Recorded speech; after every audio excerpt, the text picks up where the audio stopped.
I know words. I have the best words. Donald J. Trump is calling for a total... This order was signed on Holocaust Memorial Day for the sake of history. Now this government, hand in hand with another fascist, withdrawn. I don't know what I said. I don't remember. He's going like, I don't remember. Oh, maybe that's what I said. Economic nationalist and warmonger in the White House. I think his remarks are divisive, stupid and wrong, and I think if he came to visit our country, I think it'd unite us all against him. Do the decent thing and ban the visit. This man is not fit to walk in the footsteps of Nelson Mandela. You go to Brussels. I was in Brussels a long time ago, 20 years ago. So beautiful, everything's so beautiful.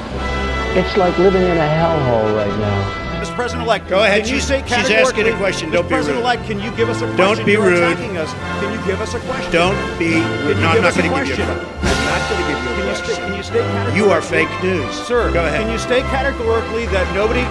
No, Mr. President-elect, that's not appropriate. The rising tide of hardline, right-wing nationalism around the world. The man behind Brexit. Just yesterday, one of Britain's most prominent right-wing leaders, a man named Nigel Farage, who stoked anti-immigrant sentiments to win the referendum to have Britain leave the European Union, campaigned with Donald Trump in Mississippi. That's who Donald Trump wants by his side when he is addressing an audience of American voters.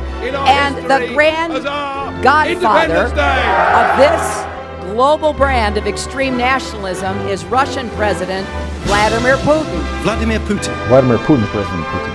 I do have a relationship. Well, I own the Miss Universe. I was in Russia. I was in Moscow recently. And I spoke indirectly and directly with President Putin. I never met Putin. I don't know who Putin is. He said one nice thing about me. He said I'm a genius. I said thank you very much to the newspaper, and that was the end of it. I never met Putin. I never met Putin. This is not my best friend. Well, that's because he'd rather have a puppet as president of the United States. No puppet. And it's pretty clear. You're the puppet. I had a call with President Putin and congratulated him on the victory, his electoral victory.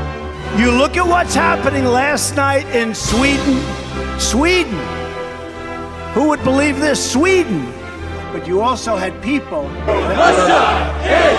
very fine people, on both sides.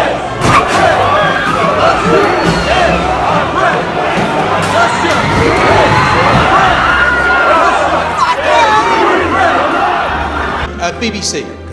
Here's another beauty. It's a good line. Impartial, free and fair. Yeah, sure. Mr. President. Just like CNN. I recently read a story that in London, which has unbelievably top guns, a once very prestigious hospital in the middle is like a war zone for horrible stabbing wounds. Yes, that's right. They don't have guns. They have knives. And instead, there's blood all over the floors of this hospital. They say it's as bad as a military war zone hospital. Knives.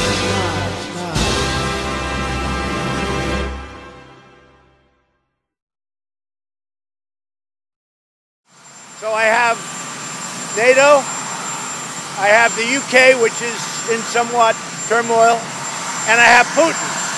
Frankly, Putin may be the easiest of them all. Who would think? Who would think? But the UK certainly has they have a lot of things going on. And when you're a star, they let you do it. You can do anything. Whatever you want. Grab them by the pussy.